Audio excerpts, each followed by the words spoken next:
네, 여러분 안녕하세요. 디지털 경제와 금융 그리고 미래 산업의 모든 것을 알아보는 인포맥스티, 저는 오진석입니다. 제 옆자리에는요, 서울과학종합대학원의 박혜진 교수와 함께 이야기해 보겠습니다. 안녕하십니까? 안녕하세요, 박혜진입니다. 네, 제가 항상 이제 출근길에 새벽에 지난 미국장이라든지 시장을 좀 보고 오는데, 오늘 이 밤 사이에는 테슬라가 좀 많이 올랐고 특히 비트코인이 25,000선을 찍고 살짝 내려왔더라고요. 이게 네. 한 2달여 만의 일이라는 것 같은데, 네. 대장주 비트코인이 이렇게 올랐다는 거는 시장이라든지 산업군에서도 상당히 기대감이 높다, 이렇게 봐도 되겠습니까? 네, 사실 이 등락 지표도 중요하긴 중요한데요. 네네네. 이 등락 지표밖에 이제 외부에서는 보이지 않으시니까 이것을 네. 가지고 많이 이제 업계의 분위기를 좀 생각하시는데, 예. 업계 내부에서는 이 장이 좋지 않은 것을 저희가 크립토 겨울, 크립토 윈터라고 말을 하는데요. 예. 이 크립토 윈터를 지금 한 몇 번 거쳐왔습니다. 예. 그리고 겨울이 지나고 여름이 오더라. 라고 하는 것이 좀 학습이 되어 있어요. 네. 그러다 보니까 이번 겨울은 저희가 좀 많이 다름을 느끼는 것이, 다들 이 겨울을 좀 학습하고 또 연구 개발하고 또 서비스를 만드시던 분들은 이것을 좀 고도화하고 이런 과정으로 활용하고 계신 것 같아요. 그래서 이게 그 업계 내부에서는 사실상 이러한 등락이 크게 동요하지는 않고 좀 꾸준히 무언가를 열심히 좀 만들고 있는 물밑 작업들이 많이 진행되고 있다. 이런 얘기들을 좀 드릴 수 있을 것 같습니다. 네, 어떤 분이 이렇게 크립토 윈터가 오면은 크립토를 공부하는 시기다, 이렇게 얘기를 하시더라고요. 저희가 공부하는데 함께 하도록 하겠습니다. 자, 세상과 블로기드에서 연결해드리는 인포맥스티, 바로 인사이트로 출발하시죠.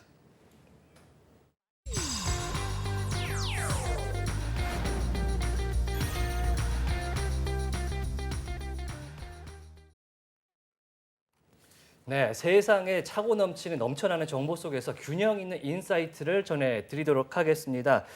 사람의 이야기까지 더한 인포맥스 인사이트, 오늘 어떤 분 모셔볼까요? 오늘은 또 아주 특별한 네. 분을 모셨는데요. 이분은 이제 평생을 좀 교육 사업에 전념을 하고 계시는 사업가시고요.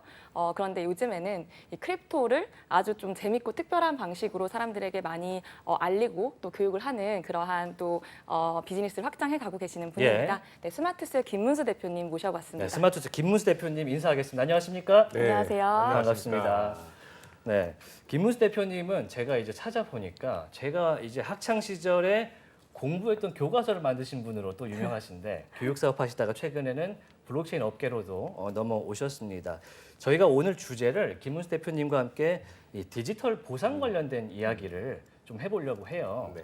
사실 2, 3년 전부터 코로나가 이제 확장되면서 많은 분들이 집에서 무언가를 하는 그런 거에 익숙해졌는데, 그 와중에 서비스 중에 이제 뭔가를 함으로써 보상까지 얻는 플랫폼들이 많아졌더라고요.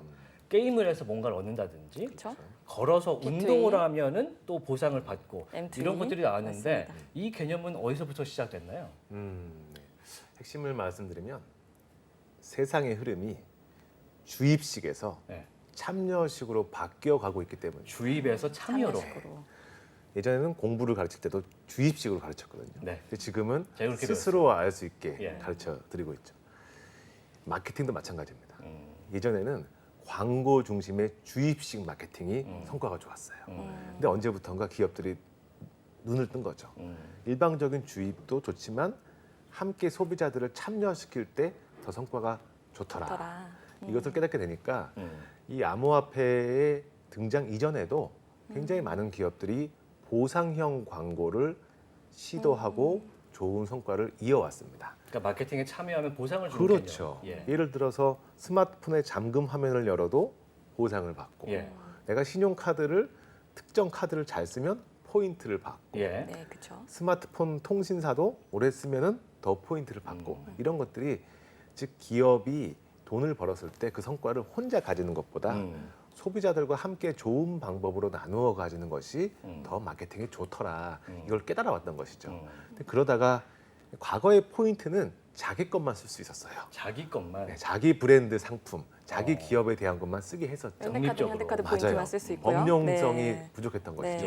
근데 어느 날 갑자기 등장한 블록체인, 예. 그리고 이더리움을 주로 기반으로 한 토큰은 여기저기 쓸 수 있거든요.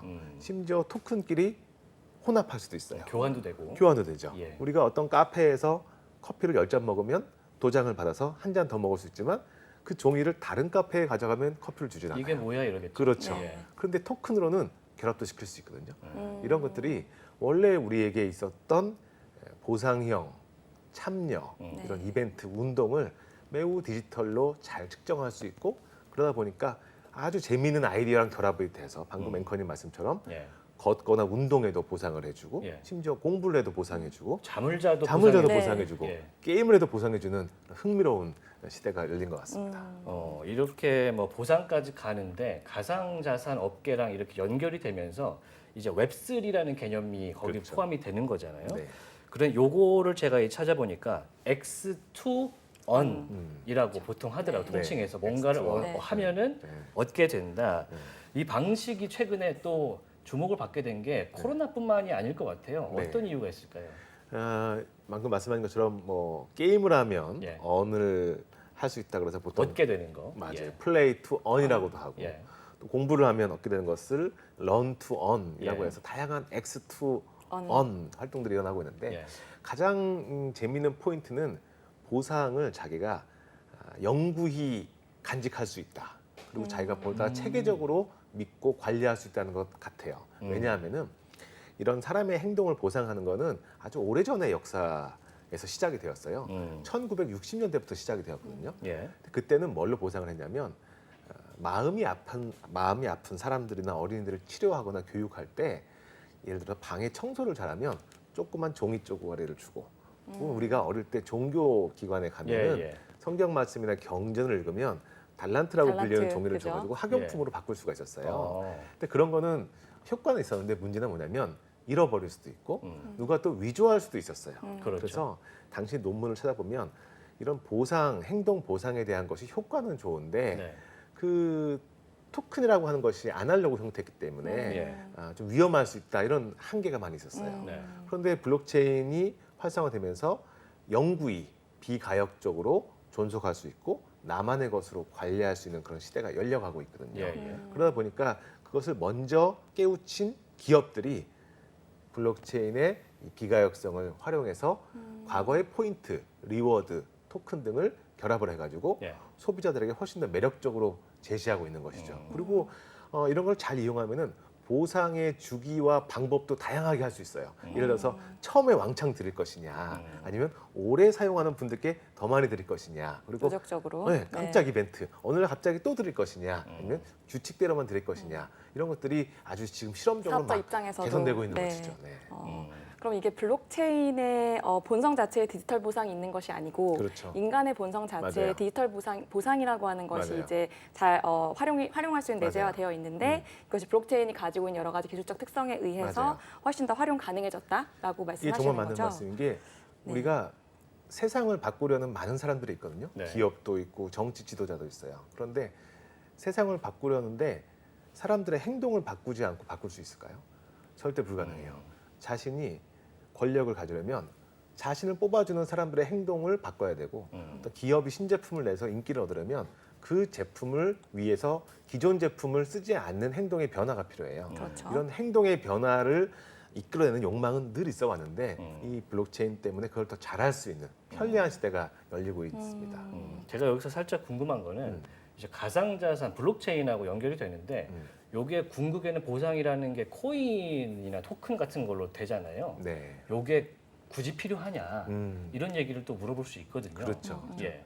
보상을 할 때 중요한 것은 보상의 수단이 있어야 됩니다. 그게 뭐 종이일 수도 있고 바로 현금일 수도 있죠. 그러니까 보상의 수단이 없이 보상할 수는 없죠. 그러니까 항상 보상의 증표, 수단이 있어야 되는 것이고 현재 기술로서는 블록체인 기술이 그 증표에 가장 적합하다라고 얘기를 하고 있는 것이고 네. 또 한 가지는 보상은 즉시 이루어지는 게 좋아요.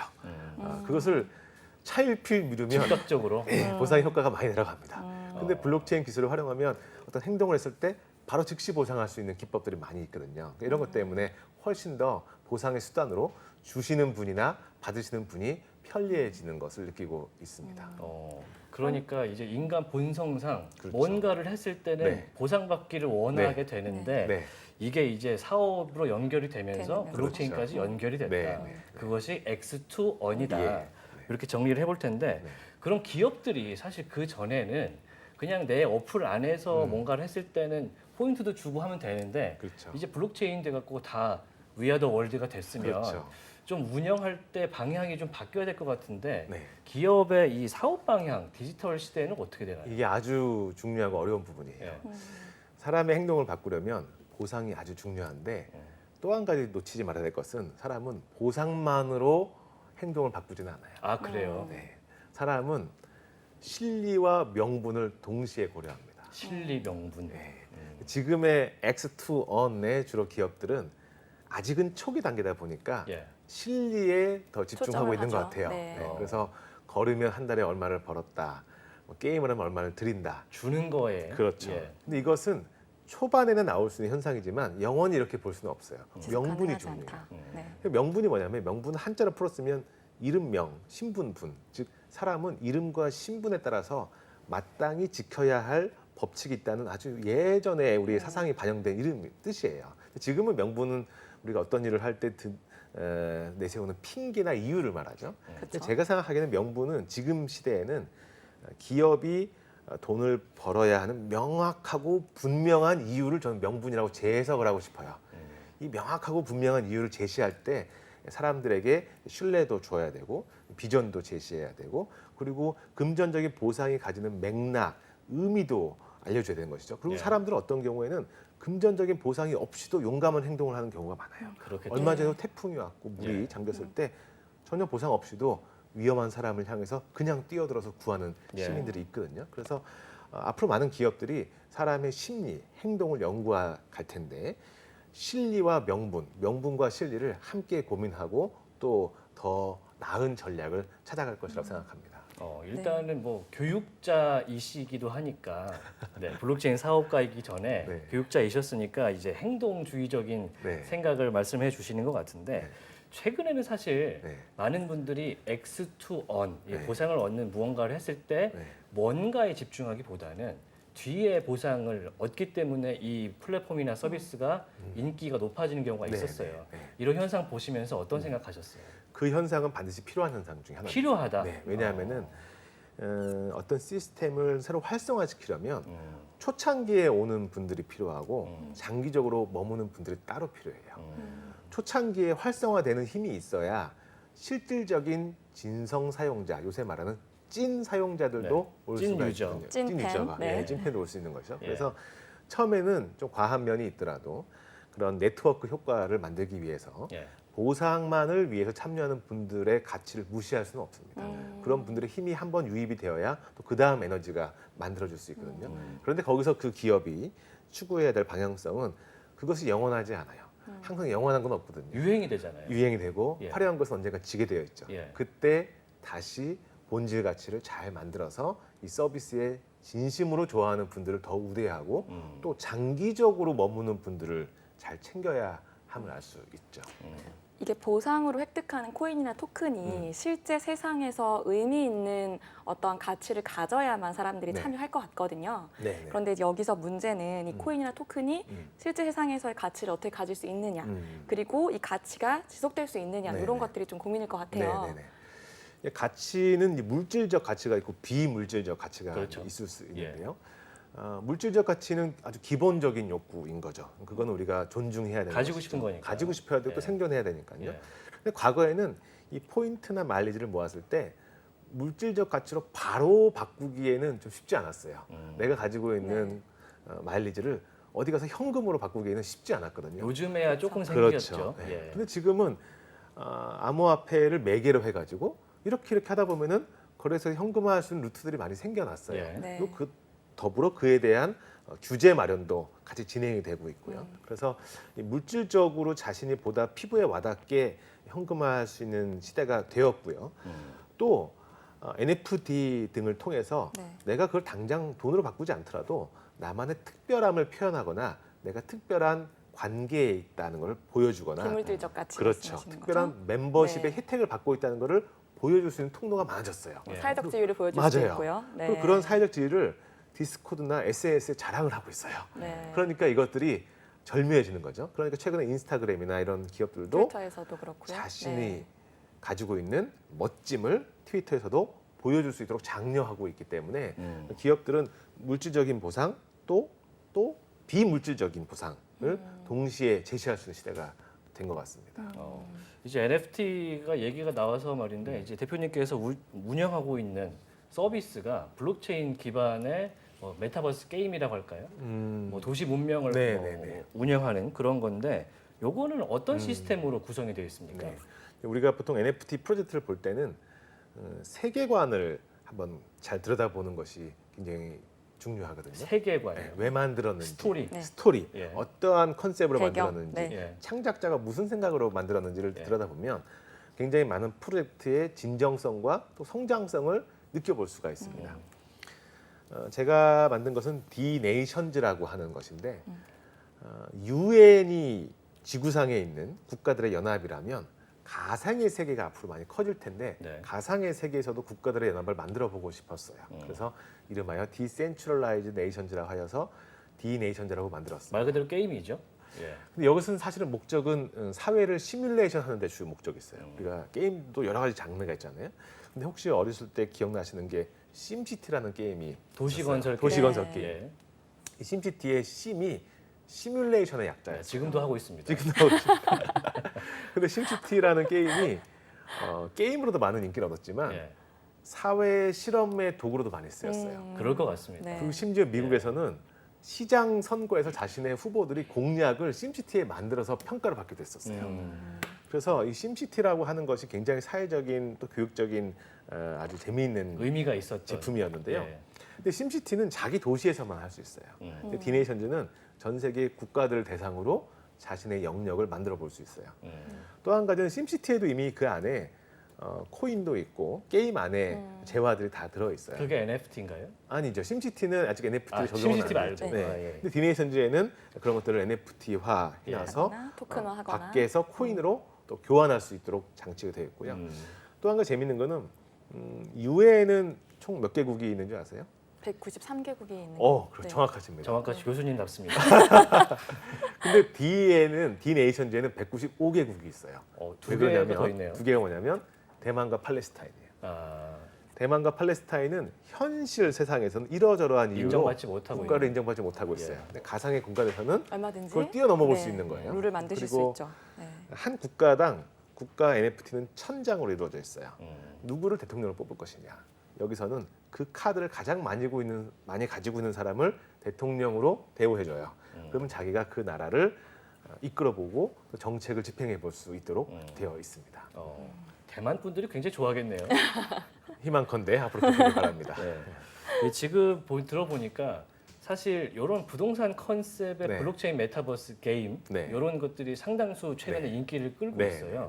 네. 간단하게 물어보자면 그런 컨셉이 요새 인기를 끄는 이유는 뭐라고 생각하세요? 네. 우선 부동산에 대한 사람들의 그 동물적인 본능이 있죠. 우리가 가지고 있는 믿음은 땅을 좋아하고 땅을 좋아하고 땅은 유한하고 희소하고 처음에는 사람이 모여 있지 않고 볼품이 없어 보이지만 예. 점점 그 진가가 알려질수록 가치가 엄청나게 비싸질 거라는 희망이 학습되어 있어요. 예. 근데 과거에는 가상의 공간을 부동산이라고 인식하기는 매우 어려웠어요.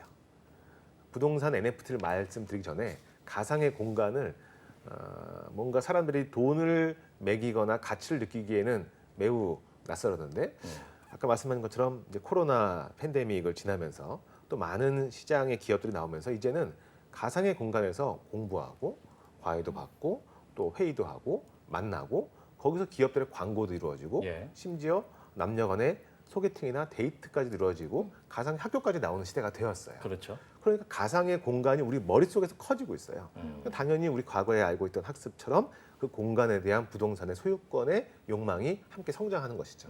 그런 것들을 일부 기업들이 NFT화 해가지고 분양을 하고 있죠. 근데 장기적으로는 모든 부동산들이 다 성공하는 건 아니잖아요. 그렇겠죠. 의미가 있어야 되고 맥락이 있어야 되고 사람들이 알아봐 줘야 되고 트래픽이 있어야 되기 때문에 그러한 기업들이 더 성장해 갈 것으로 보고 있습니다. 사실 요 얘기는 관련해서 많이 들어보셨을 텐데 가상의 부동산을 소유하는 게 무슨 의미가 있겠냐라는 질문이 분명히 있었을 것 같거든요. 네. 어떠세요? 가상의 공간이 처음 나왔을 때는 사람들이 명확한 이유를 발견하지 못한 채 좋아했던 적도 있었습니다. 어. 그리고 어느 날 일단 갑자기 사자. 일단 사고 예. 여기 블록체인 업계에서 말하는 단어로 민팅을 받으면 예. 내가 취득한 취득 원가보다 더 비싸게 판매될 것이다. 이른바 2차 거래 가격이 높게 형성될 것이라는 믿음과 거품이 있었어요. 그러니까 내 소유보다는 그렇죠. 거래에 대한 기대감 그렇죠. 때문에 구매를 예. 하는군요. 그러니까 어떻게 보면 투자보다는 투기에 가까운 관점의 사실, 시기도 예. 있었습니다. 그런데 다시 여기 사람이 몰리다 보니까 여기에 사업적인 투자 기회들이 발생하고 있는 마케팅 거예요. 요소가 마케팅 생기고. 요소가 생긴 거죠. 예를 들어서 우리나라의 삼성전자만 하더라도 모 메타버스 공간에 글로벌 가상 지사를 설치했어요. 예. 그리고 꽤 많은 패션 기업들이 거기서 패션쇼를 열어요. 예. 네. 그리고 우리나라의 BTS를 포함한 유명한 예술가들이 거기서 공연을 연단 말이에요. 예. 네. 그러니까 어떤 사람들은 내가 그냥 땅을 바로 팔 게 아니라 목 좋은 가상의 공간을 가지고 있으면 이게 더 잘 될 수도 있겠다. 현실과 마찬가지로. 그렇죠. 이용 가치 뭐 네. 이런 것들이 생기는 그런 거죠. 디지털 이용 가치가 네. 하나씩 만들어지고 있기 때문에 예. 지금은 이런 가상 공간의 NFT가 일차적인 그냥 무작위 이유 없는 거품을 지나서 이유를 찾아가는 단계로 진입하고 있는 것 같습니다. 왜 저만 해도 사실 이런 부동산 메타버스를 분양한다는 거에 굉장히 처음엔 반감이 있었거든요. 네. 이거를 사서 어떻게 하자는 건지. 네. 그랬는데 이제 NFT라는 걸 통해서 마케팅 믹스가 그렇죠. 결합이 되니까 네, 상당히 유용해진다. 네. 네, 지금 플랫폼 네트워크를 보니까 네. 이더리움과 폴리곤을 동시에 쓰신다고. 아, 네, 네. 그 내용도 좀 궁금한데 아, 이건 좀 네, 네. 어려운 겁니다만. 네, 네. 이것은 뭐 많은 기업들이 소비자들께 접근하고 있는 방법이기도 합니다. 예. 흔히 말하는 레이어 1, 레이어 2라고 하는데요.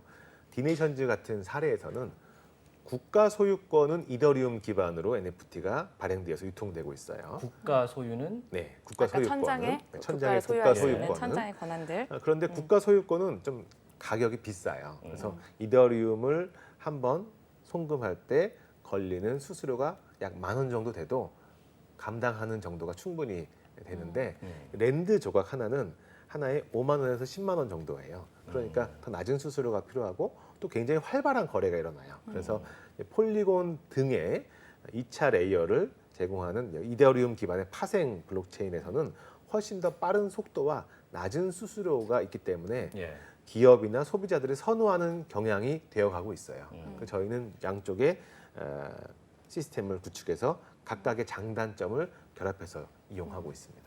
어떤 데는 하나만 쓰고 네, 지금은 두 개를 쓰고 계신데 네, 네. 이게 하나 쓸 때의 장점과 두 개 듀얼 레이어라고 해야 되나요? 음. 이 두 개의 플랫폼을 쓸 때는 무슨 차이가 있을까요? 네. 우선 장점은 소비자들이 결국에 기준을 정하는 것이거든요. 저희가 기준을 정한다기보다도 소비자가 가장 편하게 거래하고 참여할 수 있는 방식에 맞춘다는 것이 장점이고요.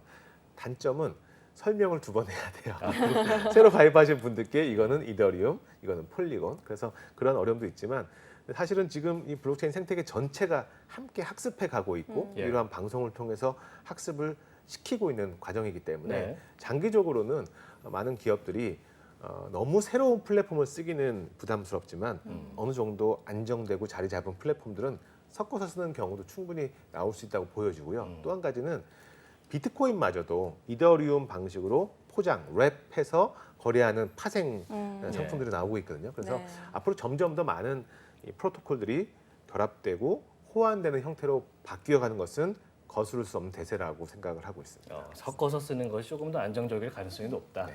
네. 실제 데이터로도 폴리곤은 좀 사람들이 쓰고 있나요? 네, 네, 많이 쓰고 있습니다. 네, 유의미하네요. 그 실험 자체가. 어떤 게 유의미한 거예요? 그 애초에 NFT 거래부터 시작해서 예. 대부분의 블록체인 거래는 이더리움이 그냥 전부라고 해도 과언이 특히 뭐 아니었어요. NFT는 네. 70%가 이더리움 네. 기반이라고. 네. 예. 그래서 그냥 이더리움으로 거래하고 이더리움으로 그냥 보상받고 뭐 예. 이런 것들이 되게 사실 간편하긴 한데. 가장 선호했고 예. 그렇지 않으면 이더리움 안에서 집을 지은 다른 이제 애기 토큰들 네. 이더리움 위에서 집 지은 애들이 이제 그걸로 서로 이제 거래하고 보상하고 그걸 이더리움으로 쉽게 교환하고 네. 이런 것들을 사람들이 가장 선호했었는데요. 예. 말씀하신 폴리곤이라든지 뭐 한국의 클레이튼이라든지 솔라나 같은 이런 다른 이제 뭐 레이어 1, 2들 다양하겠지만 다른 체인들이 계속해서 이제 등장을 하고 있는데 이것들이 등장하는 이유가 있을 거잖아요. 이더리움의 이런 부분을 보완하겠어, 이런 예. 부분을 우리가 더 좋아, 이런 것들이 있을 텐데 그러한 주장들이 사실은 이제 사용자들에게 사용이 돼야 의미 있는 데이터들이 쌓이고 또 사용성 개선이 되는 건데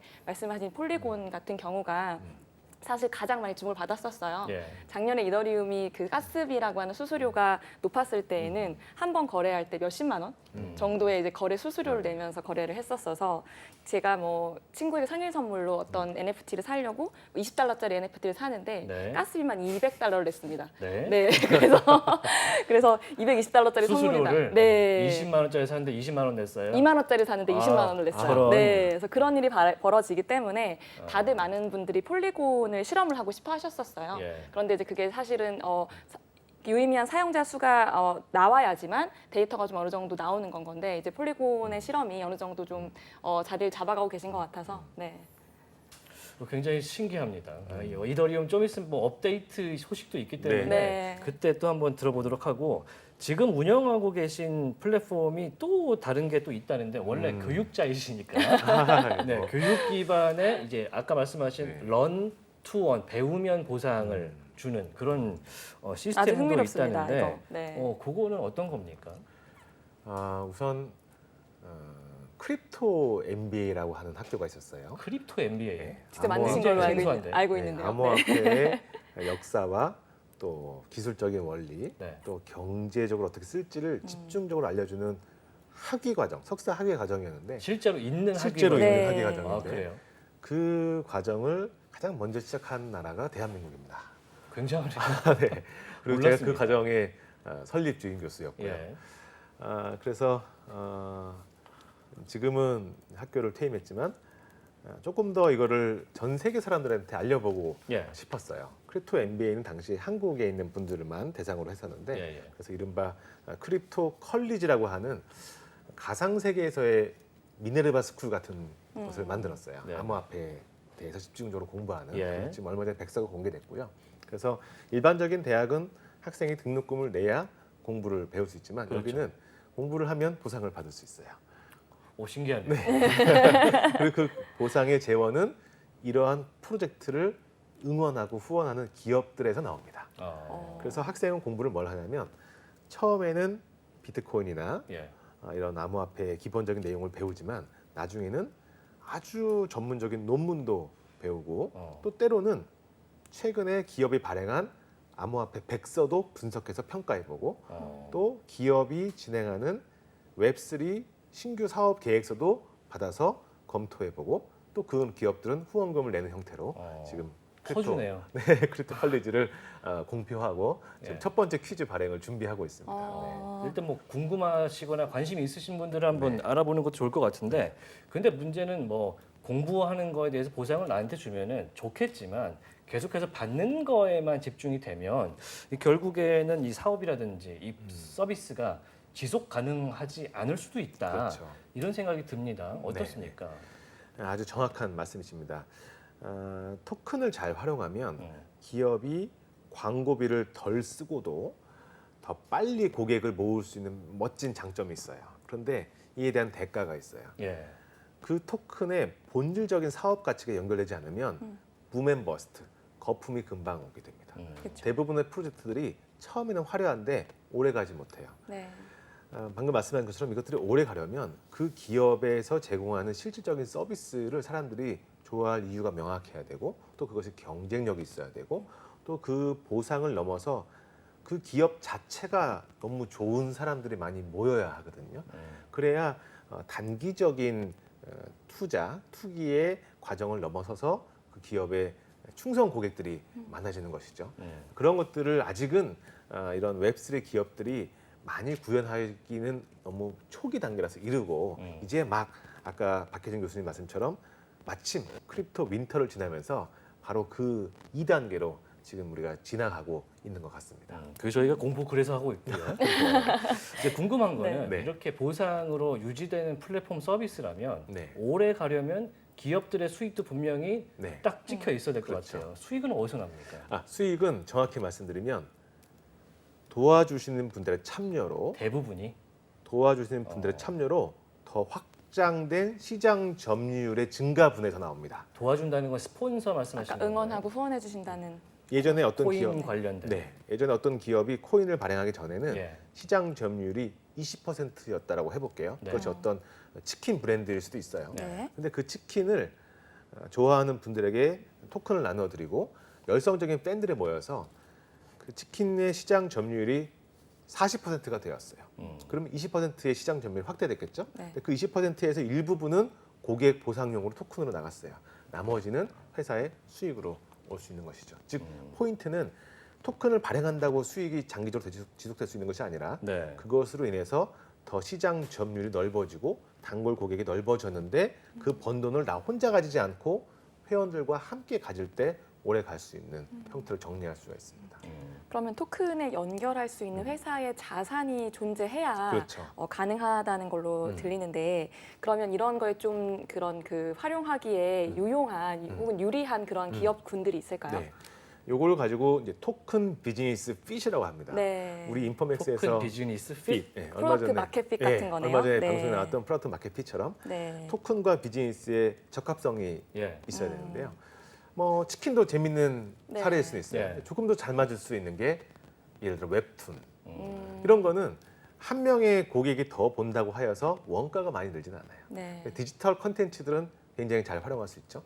실제로 네이버 라인이 발행했던 링크 토큰도 예. 그 코인 하나를 가지고 있으면 네이버 라인에 웹툰을 볼 수 있는 교환을 해줬었거든요. 예. 그래서 더 복제를 하지만 원가는 별로 증가하지 않는 디지털 콘텐츠, 미디어 산업. 미디어 산업, 예. 디지털 서비스, 금융, 광고 이런 것들은 굉장히 잘 맞을 수 있고요. 또 B2C 소비자 상품이 훨씬 잘 맞을 수 있고요. 그런데 원가가 매우 비율이 높은 예컨대 예. 우리가 어릴 때는 구두 상품권이 많았어요. 네. 땡땡 재화. 네. 근데 구두 상품권을 받으면 그 기업은 몇만 원에 해당하는 실물을 줘야 되거든요. 그렇죠. 그러니까 이거는 못한다는 것보다 마진 비율이 좀 적기 때문에 네. 효과가 적을 수는 있겠죠. 근데 요 얘기를 들으면서 또 궁금한 게 최근에는 뭐 작년 말 같은 경우에는 시세가 굉장히 높은 시장이었기 때문에 뭔가 뭐 기운도 받고 뭔가 뭐 적극적으로 했을 때 보상받는 것도 많고 기업도 돈 많이 벌고 좋았는데 이렇게 윈터가 오면 안 좋을 때 오면은 기업도 힘들고 보상도 적어질 것 같은데 어떻습니까? 실제로 그렇습니다. 아, 그런데 실제로. 장기적으로는 오히려 좋을 수도 있어요. 왜냐하면은 사실 기업이라고 하는 것은 리더라고 하는 것은 모두 다 잘 될 수는 없거든요. 시장은 한정되어 있고 사람들은 한정되어 있고 결국에 선택받는 소수의 기업들만 성공을 하는 거거든요. 예. 그래서 토큰을 나누어 주는 건 누구나 할 수 있지만 성공하는 기업이 되는 것은 또 다른 문제인데 바로 이러한 크립토 윈터일 때 어려움이 겹치면 누가 진정한 친구인지 알 수 있다고 하고 수영장에 물이 빠지면 누가 수영복을 입고 있지 않은지를 알 수 있다고 하는 것처럼 네. 이럴 때 더 훌륭한 기업이 만들어질 수 있는 찬스라고 볼 수 있겠습니다. 수면 밑에서 물장구를 치는 그런 기업들이 지금 나오고 있는데 이제 게임 얘기를 하면서 M2On, X2On까지 얘기를 합니다. 그런데 궁금한 것이 우리가 이제 작년에 유행했던 것이 걸으면은 이제 보상을 주는 스태픈이라는 스태픈. 플랫폼이 있었는데 게임 쪽에서는 또 엑시 인피니티라는 게임이 P2E로 해서 흥행을 했는데 그렇죠. 게임 쪽은 또 이 사행성 문제 때문에 규제가 있어요. 네. 근데 걸으면서 보상받는 건 또 게임이 요거는 아니라고 또 게임이 나왔죠? 아니라는 네. 그런 게 있습니다. 요 경계가 굉장히 모호한데 네. 어디가 경계라고 보세요? 네, 입법의 취지에서는 그 경계의 포인트는 사행성에 있습니다. 사행성은 말 그대로 풀이하면 자신이 노력을 하지 않고도 요행이나 운에 따라서 요행이나 운에 예. 따라서 금전적인 보상을 받는 예. 것을 사행성이라고 하는데요. 근데 잘 생각해 보면 우리나라가 이미 그 사행성에 대해서는 굉장히 강력한 사회적 기준을 가지고 있죠. 전 세계적으로 봐도 우리나라가 그럼요. 굉장히 강한 네, 편이죠. 저는 그것은 아주 필요하다고 생각합니다. 예를 필요하다. 들어서 예. 우리나라가 국내인들은 외국인들과 다르게 강원랜드가 아닌 다른 카지노에는 출입할 수가 없죠. 그리고 복권도 국가가 관리하고 있고 그런 것이 순 기능을 발휘하고도 있습니다. 예. 근데 중요한 것은 뭐냐면 사행성은 사행성의 기준으로 측정을 해야 되는데 우리가 가끔씩은 현금화가 되는 것도 사행성이 아니냐라고 오해할 때가 많이 있다는 아, 것입니다. 현금이 되니까 이건 네. 그런 거 아니냐? 네. 어. 예를 들어서 우리가 신용카드를 많이 쓰면 포인트를 받는데 그걸 현금화할 수 있거든요. 네. 그렇죠. 우리가 사행성이라 보지 않습니다. 정당한 거죠. 네. 그리고 심지어 환경부에서 진행하는 그린 카드라는 제도가 있는데요. 친환경 제품을 많이 사용하고 탄소 배출권 감소에 기여하면 포인트를 받고 현금처럼 쓸 수 있어요. 탄소 적립 카드죠. 네네. 예, 예. 그런데 그 그린 카드의 공식 홈페이지 이름이 뭔지 아십니까? 에코머니입니다. 에코머니. 근데 우리가 그것도 돈이네요. 네. 예. 근데 우리가 에코머니를 현금성 있다 하여 사행성이라고 바라보진 않아요. 절대 그렇게 하면 그렇게 돼요. 할 수가 없어요. 예, 국가기관이 하는 건데요. 예. 그래서 사행성이 위험한 요인은 규제하되 사람이 노력의 대가로 취득하는 것에 대해서는 존중하는 접근이 지금 매우 필요한 상태입니다. 현재로서는 그런 게임 기업들을 많이 컨설팅을 하실 텐데 거기에는 어떤 말씀을 주십니까? 게임 기업들은 블록체인 기업이든지 전통적인 게임 기업이든지 간에 예. 사행성에 대해서는 매우 더 조심해야 될 의무가 있습니다. 너무 조심하는 것도 있긴 한데.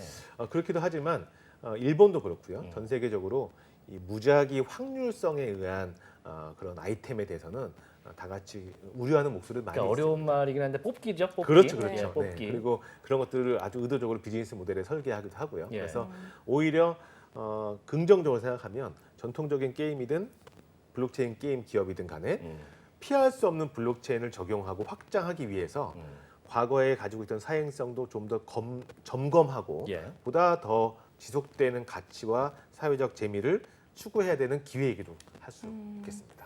그렇다면은 이런 규제들은 앞으로 어떤 방향으로 좀 가야 네. 디지털 보상이라는 걸 온전히 지키면서 네. 규제도 좀 할 수 있을까요? 규제라고 하는 것을 단어로 풀어보면 이제 규칙과 제도의 준말이거든요. 예. 우리가 규칙과 제도를 나쁘게 생각하지는 않죠. 그런데 규제라고 말하면 왠지 사회적으로 뭐 못하게 나쁘게 하고 막고 하는 네. 경향이 좀 있어요. 네. 그래서 새로운 정부가 들어서면 항상 하시는 말씀이 규제 완화하겠다고 하거든요. 샌드박스를 만들고. 그렇죠. 예. 그런데 잘 생각해 보면 우리는 악법도 지켜야 하는 법치 국가에 살고 있어요. 예. 이런 국가 속에서는 규제를 완화하겠다고 하는 것은 자칫하면 자기 모순의 표현일 수도 있어요. 우리한테 필요한 것은 규제 완화라기보다는 규제를 최신화하는 게 필요해요. 최신화. 예를 들어 우리가 스마트폰으로 조금만 간단하게 신청하면 한 3-4시간 청소를 해주시는 분들도 많이 계시거든요. 예. 근데 과거에는 이분들이 근로자로 인정받을 수 없었어요. 왜냐하면 1953년에 만들어진 근로기준법에 가사 노동자는 노동자가 아니다라고 해놨기 때문이에요. 그때는 대저택에 가사 도우미의 방이 있던 시절이니까. 예, 맞습니다. 지금은 시대가 바뀌었죠. 얼마 전에 법이 바뀌어서 이제는 가사 도우미도 퇴직금을 받을 수 있게 되었어요.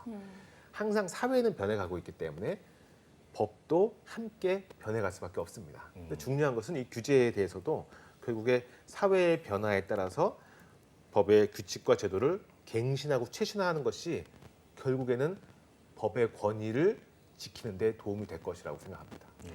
실제로 이 말씀하신 부분들이 이제 그 생각이실 텐데 실제로 메타버스라고 하는 이 디네이션즈라고 하는 이거를 게임이라고 불러야 할지 아니면 아까 이제 시뮬레이션 육성 뭐라고 불러야 할지 이런 것들을 실제 운영하고 계시기 때문에 또 한국에서 또 운영하고 계시기 때문에 약간 부딪히거나 컨플릭이 있거나 좀 어려우신 부분들이 있으셨을 것 같아요. 실제에서는 어떠셨어요? 현재 저희가 하고 있는 모든 서비스는 해외에서 진행을 하고 있고요. 해외에서. 해외 대상으로 영어로만 제공하고 있고 어쩔 수 없는 부분인가요? 네, 저희도 언제가 좀 더 한국의 규제 환경이 마련되어서 더 친절한 한국어로 제공될 수 있는 시기를 기다리고 있고 그리고 많은 기업들이 같은 마음일 거라고 생각합니다. 네. 그래서 물론 한국의 기업이 글로벌 시장을 대상으로 실험하고 테스트하는 것은 자체는 되게 보람찬 일입니다. 가슴 예. 뛰는 일이에요. 그렇지만은 내가 살고 있는 국가의 국민들에게 더 서비스를 더 편리하게. 가깝게 편리하게 네. 제공해 드릴 수 있다면 또 디지털 산업의 경쟁력이 더 발전될 수 있지 않을까 이렇게 생각합니다. 지금 현업에서 이제 블록체인 서비스를 하고 계시기 때문에 또 추가적으로 규제 관련된 걸 여쭤보면은 최신화라고 하셨는데 우리나라 현재 뭐 금융법이나 이런 관련된 제재가 사업을 하는 데 있어서 얼마나 격차가 있다고 느끼셨어요? 우선 이제 중국과 한국이 아주 극명한 차이를 가지고 있죠. 극명하다. 네. 정치 체제는 한국이 자본주의 가까운데 예. 이 법률 체제는 중국은 입법주의 시스템이고 한국은 사법주의 시스템이 좀 강해요. 무슨 말이냐면 중국은 어떠한 현상이 일어나요. 핀테크가 일어나거나 새로운 예. 것이 나오면 그걸 딱 하게 놔두고 그에 필요한 법을 빨리빨리 바꿔가는 형태예요. 근데 한국은 사법에 대한 판단이 굉장히 강력해요. 그래서 좀 아쉽다. 네, 과거의 법률에서 문제였으면 이거는 불법이야. 이렇게 판례가- 판례 중심으로 네. 돌아가는 것이죠. 근데 이것이 나쁘다고 보지는 않지만 변화의 속도를 적응하기에는 약점이 있어요. 그래서 한국의 고유한 이런 민주주의 또 법률 시스템의 장점을 가져가되 조금 더 열심히 바꿔야 하는 노력이 필요한 거라고 할 수 있죠. 분명히 아쉬운 점은 있는 것 같은데 박 교수님은 일하실 때 어떤 부분에서 좀 아쉽다 이렇게 생각하셨어요? 사실 저는 말하기 좀 어려운데요. 네, 제가 정부기관들도 또 자문을 하고 있기 때문에 예. 네, 말씀 나누보다 보면 그 실제적으로 굉장히 공무원분들이 굉장히 유능하고 똑똑하시거든요. 그렇죠. 그리고 앞서 계시는데 다 생각하고 이제, 계셔요. 네, 그런 부분들을 발언하고 그것이 또 제도화의 과정을 겪기까지는 상당히 괴리감이 있는 것 같아요. 예를 들어서 우리나라 같은 경우, 싱가포르 같은 경우에는 이 블록체인 관련한 모든 제도를 하나의 이제 청이 모두 관할하고 있는 형태인데 네. 우리나라는 뭐 과기부, 뭐 문체부, 또 예. 금융위, 뭐 각종 그 디파트먼트들이 다 각기 서로 다른 의견들을 내고 심지어 법무부까지. 네, 그렇지. 이해관계도 예. 다 다르기 때문에 거기서 오는 그 딜레이와 또 어떤 비용들 같은 것들이 굉장히 높지 않을까 그런 생각을 하고 뭐 있습니다. 상위 기관이라든지 총괄할 수 있는 법이 좀 빨리 필요하다 이런 생각도 듭니다. 네. 자, 이제 김우수 대표님께도 또 한번 또 여쭤볼 텐데 네. 우리가 이제 P2E, M2E 뭐 뭔가를 했을 때 얻는 것들에 대한 얘기를 하고 있어요. 그럼 궁극적으로 고객들이 이걸 함으로써 얻었으면 좋겠다라고 바라시는 게 있을 것 같아요. 이러한 다양한 프로그램들이 점점 결합이 되고 융통되면은 결국에 고객 입장에서는 내가 다양한 X2E를 쓰지만 그것들이 통합해서 자신의 자산에 관리될 수 있으면 좋겠다는 생각을 합니다. 통합적으로. 네.